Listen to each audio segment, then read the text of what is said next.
Dia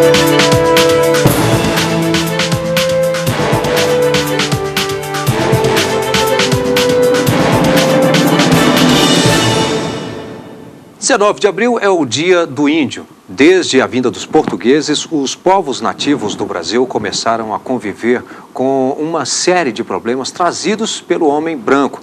Hoje, discussões sobre a demarcação de terras e até mesmo sobre o resgate da cultura e dos costumes indígenas são alguns dos temas que geram polêmicas.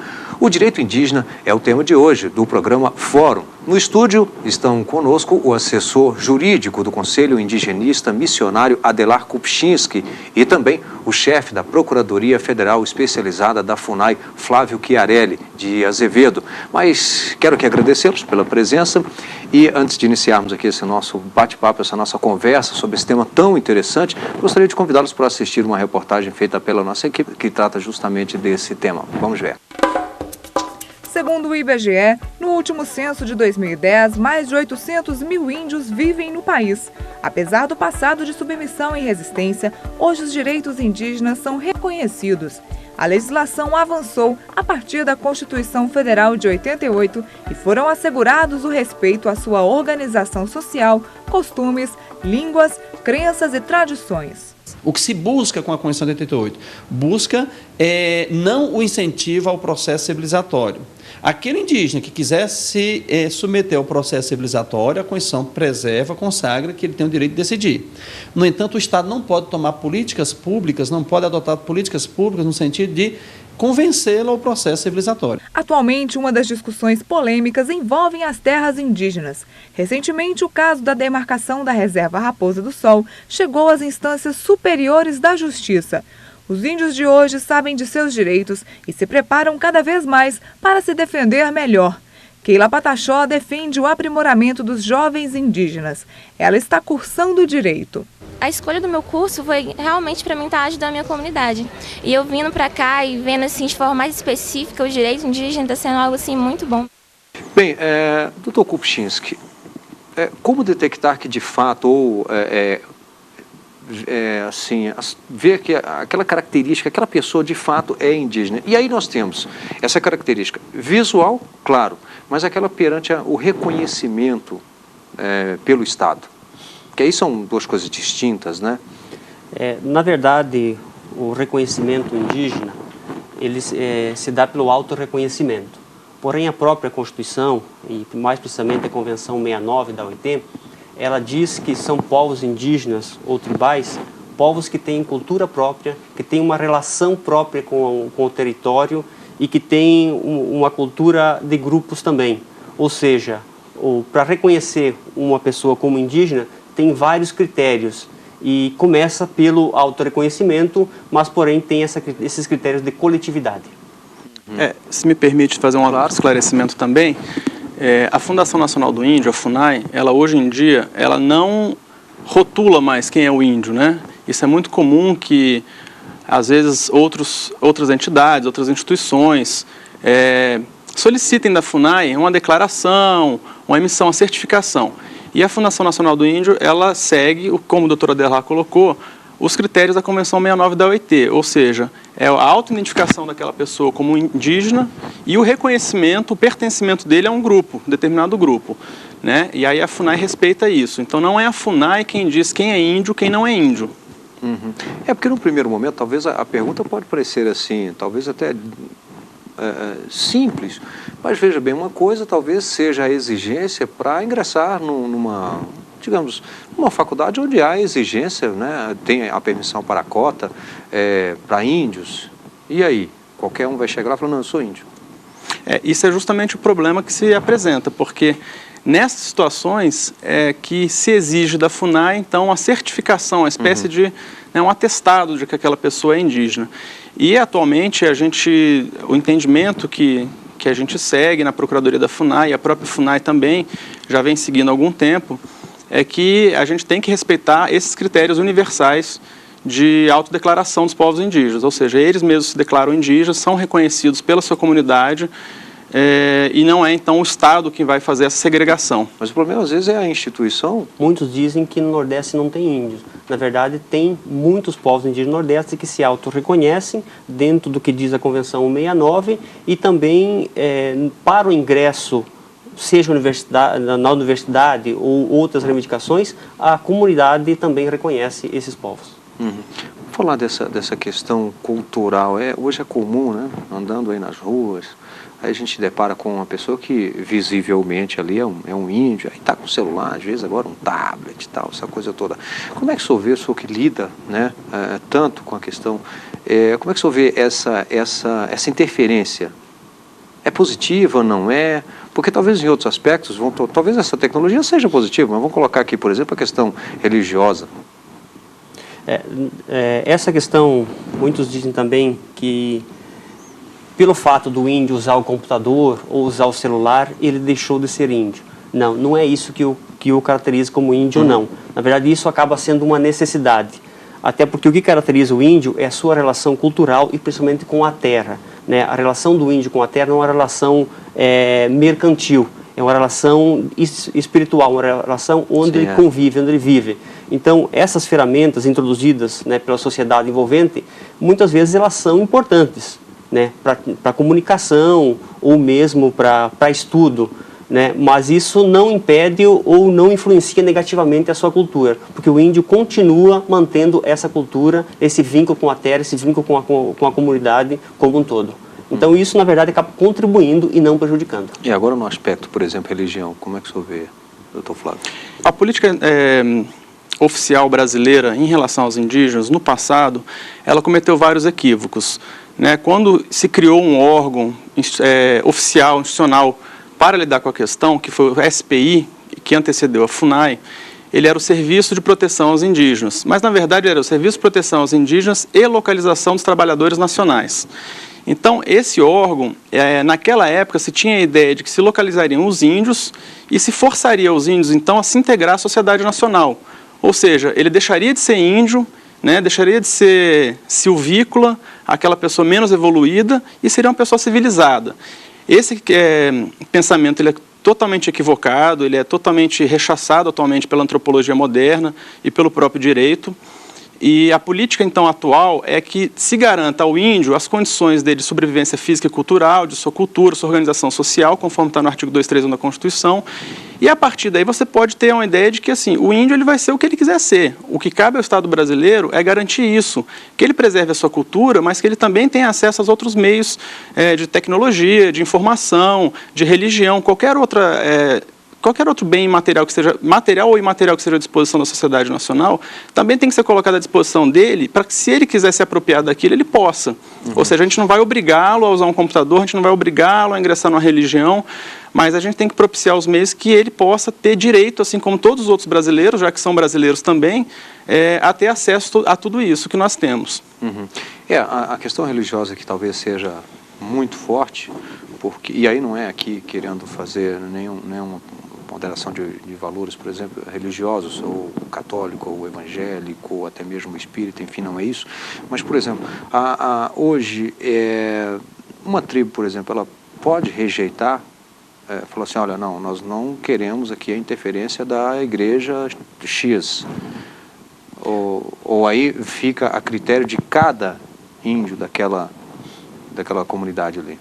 Na verdade, o que a Constituição fala no artigo 231 que reconhece a organização dos povos indígenas, a língua, as crenças e tradições, ela garante que os povos indígenas, ou aquele grupo, ele fique livre para decidir o que eles querem, né, sem nenhuma imposição. O que é muito forte na cultura indígena é a coletividade, ao contrário, muitas vezes, da cultura envolvente, né, da cultura não índia, onde o individual é muito presente. Na questão cultural indígena, é sempre o coletivo. Então, quando alguém quer introduzir alguma, seja a religião ou qualquer outro tema dentro da comunidade, né, isso depende, quem vai determinar, o que a Constituição garante é que a comunidade aceite ou não. É o reconhecimento, né, da sua organização como um todo. Então, como geralmente é uma cultura coletiva, né, a comunidade decide coletivamente.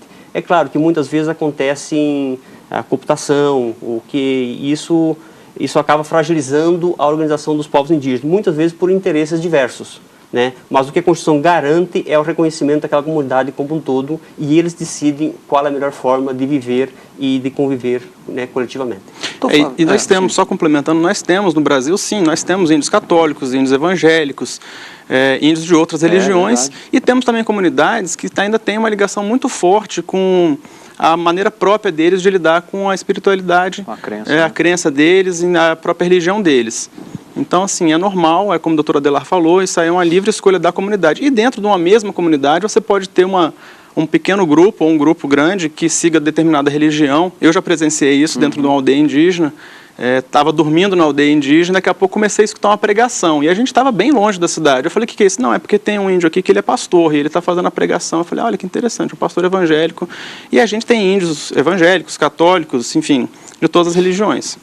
Porém, o que é muito forte ainda na cultura indígena, nas aldeias, né, doutor Flávio, é a questão da cultura própria. Né, de suas religiões, os povos praticam a sua religião e eles cultivam isso assim, muito forte. Porém, existe sim influência da sociedade envolvente como um todo. Isso, acredito que nem sempre é ruim, porém, o que a Constituição, o direito deixa muito claro é que essa interferência ela não pode prejudicar a cultura dos povos indígenas, ou mesmo que não seja de interesse de adversos, né, de grupos que queiram introduzir alguma ideologia, né, contrária aos princípios constitucionais e aquilo que a comunidade vive, né?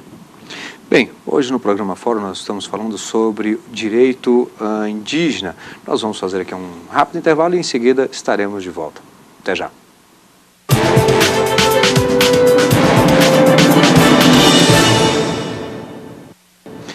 O programa Fórum está de volta e hoje estamos conversando sobre o direito indígena. Nós falávamos agora há pouco dessa questão da interferência, tanto da tecnologia, da questão cultural, da questão religiosa. Agora, no Brasil, nós passamos por um momento que as chamadas, em alguns casos, polêmicas, as brigas, intrigas, enfim, sobre as demarcações de terras, né? Como é que o senhor vê essa demarcação que vem sendo feita hoje, ela fracionada, alguns lugares quer unificar, aí vem aquela polêmica de que não, que estaria por trás disso tudo a participação de outros interesses, inclusive externos, né, fora do Brasil, com relação a determinadas áreas. É bom que se esclareça em relação à demarcação de terras indígenas, que no Brasil hoje, a maioria das terras indígenas, pelo menos grande parte, já foi demarcada. Né, a gente tem, na região norte do país, várias terras indígenas, mas ainda há o que se fazer.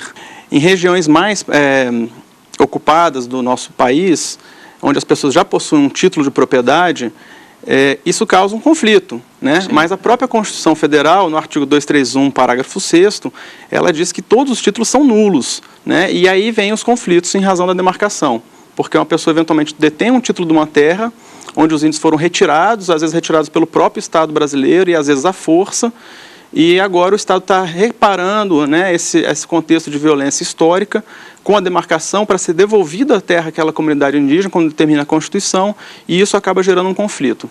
Kopczynski, inclusive, há de realmente ressaltar a importância de não é apenas aquele local exato, afinal de contas o índio ele sobrevive da caça, da pesca, do plantio, então precisa de uma área em torno daquela em que exatamente ele convive, né, que é a sua subsistência.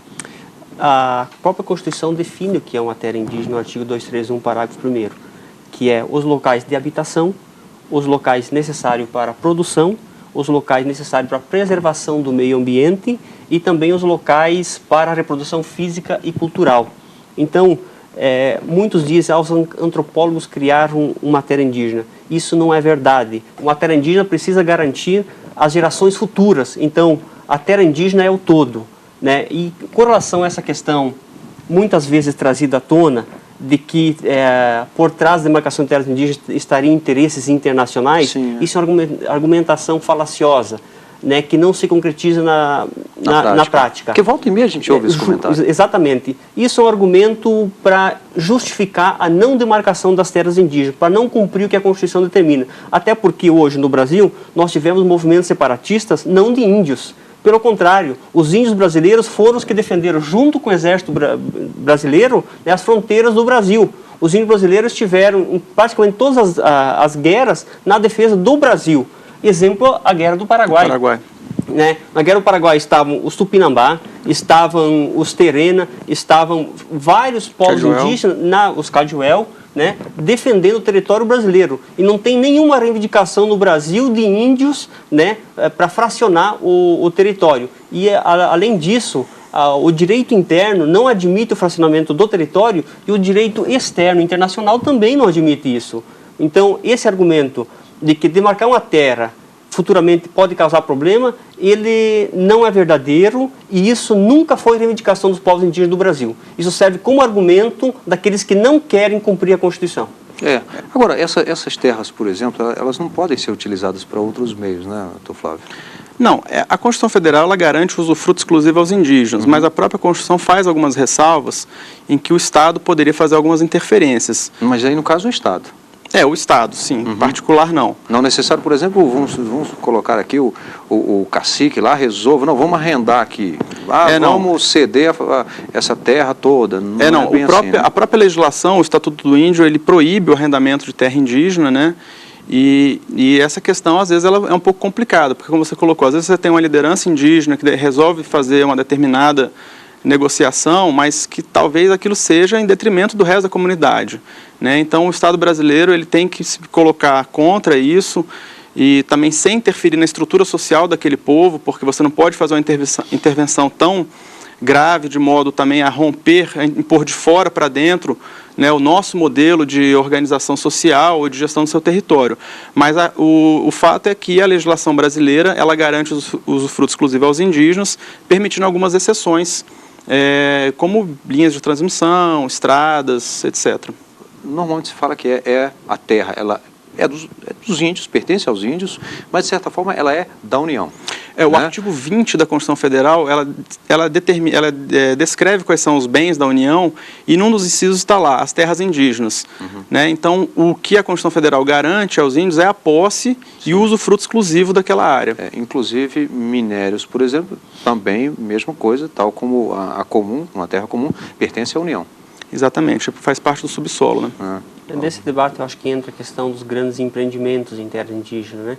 Nesse aspecto, tem que levar em consideração, eu começo dizendo que tem que começar a pensar primeiro no que diz o artigo 231, o caput, que reconhece a organização social daquele povo, os seus costumes, crenças e tradições. Na medida que há um empreendimento numa terra indígena, isso vai incidir sobre esses direitos constitucionalmente garantidos. E tem outra questão que o parágrafo 3º da Constituição diz que para haver um empreendimento precisa haver a consulta a esses povos. A Convenção 69 da OIT também determina que quando há incidência de empreendimentos ou processos legislativos que afetam esses povos diretamente afetados, esses povos precisam ser consultados. E essa consulta precisa ser prévia, livre, informada e de boa fé. Isso é importante, porque geralmente isso não acontece. É isso que eu lhe perguntei na prática. Na prática, isso, no nosso entendimento, não está acontecendo. Os empreendimentos do governo estão atropelando os direitos indígenas. Há um problema sério. E aí vem essa questão da interpretação do direito como um todo. Nós entendemos que a consulta, os índios devem ter o poder de veto, né? O próprio Dalmo Dallari fala sobre o direito de consulta, ele diz o seguinte: não é consultar, por curiosidade, é consultar para garantir aqueles direitos. Ele não fala para vincular, mas ele diz que tem que ser garantido aquele direito dos povos indígenas. E se os índios provarem, aquela comunidade provar, que aquele empreendimento será tão gravoso para aquela comunidade, causando prejuízo à cultura ou mesmo morte, né, esse empreendimento não pode acontecer. Nós entendemos de que o direito da garantia aos índios ao direito de veto. né? E se os índios não querem um empreendimento, esse empreendimento não pode ser realizado. Afinal de contas, lá é o território deles. Lá está a cultura deles, a vida deles naquele território. Aí nesse ponto a gente tem uma pequena divergência, fazer um pequeno contraponto, é que o direito de consulta que está previsto na Convenção 69, apesar de já fazer parte da legislação brasileira, né, a Convenção já foi internalizada por decreto do Congresso e promulgada por, publicada por decreto do Executivo, ele ainda não foi regulamentado. Então, não se sabe ainda como seria essa consulta. O que o governo federal entende da consulta é que não se trata de um plebiscito, um sim ou não, uma pergunta assim, você quer ou você não quer. Como a própria convenção estabelece, trata-se de um processo conduzido de boa-fé, onde as comunidades sejam previamente, de maneira livre e informada, né, consultadas. Então, assim, dependendo da comunidade, isso pode ser um processo que pode demorar semanas, meses, anos. Eu vou dar um exemplo fora do Brasil, onde no Canadá, um determinado empreendimento, esse processo de consulta às comunidades indígenas demorou 10 anos. Então, até se estabelecer um consenso. Então, o governo federal está regulamentando o direito de consulta e, por outro lado, entende que esse é um processo onde se buscará um consenso, mas não necessariamente será um poder de veto a determinado empreendimento. Há situações, por exemplo, em que aí, de fato, há uma questão de segurança nacional, soberania... Isso. É porque, sem menosprezar os direitos dos indígenas, há outros direitos em jogo. Então, há que se buscar, o ideal, a fórmula ideal seria buscar um consenso, né? Mas não de forma como um plebiscito, né? Sim ou não, você quer ou você não quer. Então, por isso que a gente entende que o processo é um processo de diálogo, tem que ser um diálogo conduzido de boa fé, para que se busque o entendimento, pelo menos, de uma maioria, ou de uma... ideal seria uma unanimidade em relação a determinado empreendimento que vai impactar uma terra indígena. Nesse aspecto nós temos divergência muito clara, né? Nós afirmamos que os índios, os povos indígenas, têm o direito de veto, né? Até porque esses empreendimentos incidem sobre os direitos constitucionais como um todo. Então, nesse sentido, nós afirmamos que os empreendimentos não podem ser realizados sem observar esse conjunto de direitos constitucionais dos povos indígenas. Bem, nós estamos chegando aqui ao finalzinho do programa. Dr. Flávio Chiarelli, muito obrigado pela presença, pelos esclarecimentos. Também ao Dr. Adelar Kopczynski. E você também pode rever este programa na página da TV Justiça. O endereço é www.tvjustiça.jus.br. Envie também sua sugestão para o programa. O e-mail é forum@stf.jus.br. E na próxima semana tem mais uma edição do Fórum. Até lá.